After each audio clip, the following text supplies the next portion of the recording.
I'm excited that I can show you the first moving images of NIO factory construction works going on in China. So in this video I can actually put an end to the rumors and speculation about this new NIO factory and also tell you more about the planned capacity of this factory, and stick till the very end if you want to know what I think is the really interesting and good thing about this new factory. But before I dive into the video, please give this a quick like. You know I'm a YouTuber, so this is my currency. I appreciate your support. Alright, so this is a follow-up to my previous video. You may have watched it about the new Hefei local government agreement with NIO, in which they are supposed to build a new industrial site, which includes manufacturers and suppliers going to produce there for NIO with the profits which they made by bailing out NIO.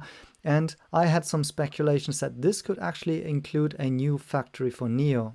Now, yesterday I already tweeted about two things. Now, first, the JAC NIO current factory extension work has a bidding process which is now finished, and it's now starting with the actual construction work. And the second one was about this new industrial park cooperation with the local government, in which also the groundwork has started, and the actual site is actually supposed to start in April. And once again, the rumor, it may add a new plant. Now, what I can show you today is that this is no longer a rumor, because actually the Hefei Ribao, which is like the local newspaper in Hefei, has actually published a new, an article here on WeChat, and also including a video, and I'm about to show you this. So in this video, you see the local news anchor and then some actual footage of the construction site for this local government industry park. And this is also where in this report, in this news report, they say they're going to actually build a new car production plant. So now the report also talked about like how the workers are this year actually staying with the construction site because of COVID regulations and so on. So it's not a usual Chinese New Year where they usually go home. Instead, they stay there, and well, possibly this is good for the construction site because that way they can finish the work earlier. Then there's actual footage of like how big this area actually is, and some maps and also some 3D renderings how it's supposed to look like once it's finished, and more footage of the actual work on the ground. And they're saying that they're now doing the ground leveling and, you know, the basic work so that they can finish hopefully in March and then start with the actual construction of the buildings actually already in April. And then the really important part is actually that also in this report they mentioned the capacity of this factory. So they have this manager here speaking about it, and it's saying that it's going to be 300,000 cars that can actually be built in this district, so in this new industrial zone. And that is actually the confirmation of the planned capacity of this new NIO factory. Now, in my views, this is great news because it's basically a confirmation that NIO is going to get their second plant with this cooperation agreement of Hefei local government.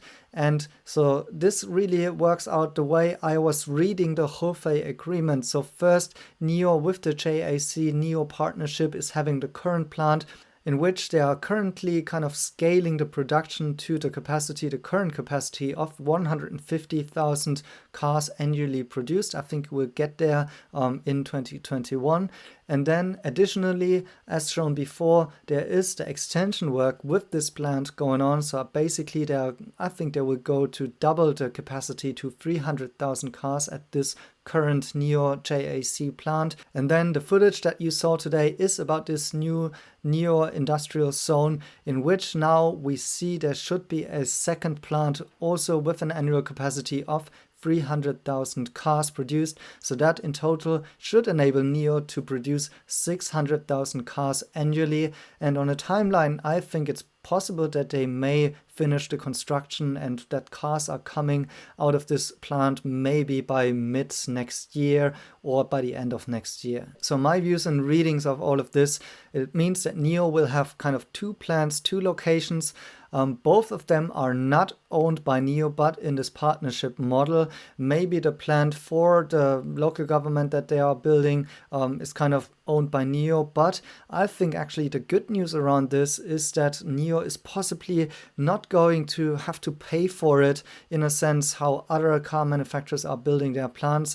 In this case, just as with the JSC NIO partnership, NIO will have the management team, the operational team, maybe some tools inside of the factory. It's basically run by NIO, but in fact it is owned by somebody else. And I have really no problems with this kind of partnership because it enables them to scale fast. And I will do a separate video on that regarding the vertical integration and also the margin implications of that, because I'm quite relaxed about it, to be honest. So in my views, the important part here of this news is that NIO has found a way to ramping their capacity and production targets, and that should be actually a great support for the NIO stock price, because these are the targets that are kind of priced in already, which they need to tackle actually, and they need to succeed at building those kind of capacities and cars in the end. Now I know some of you may be concerned with the share price currently and also wondering why it's not spiking on such kind of positive news, but I'm personally quite relaxed. I'm actually thinking that we should hopefully bounce off this red support line here and hopefully have a run into the earnings, because that's the catalyst that is coming up. In my point of view, there's currently not so much attention to NIO from the bigger funds. Think of the news today rather as a big support for the current NIO stock price, because actually this means that they really know how to scale and execute on the bigger picture, and also what is actually already included in the stock price or priced in terms of outlook. But in the future, there is so much more to this stock about NIO e-commerce, about NIO Live, about reoccurring revenue streams and all of the different business models within NIO. So I personally used this dip today in order to load up on some call options, but this is not trading advice. As always, you need to do your own diligence and you need to know what you're investing in. So I just hope that I can provide some information to you that you can actually use to make more informed decisions. So what do you think about it? Let me know down in the comment, and then thank you guys for watching and see you in the next one.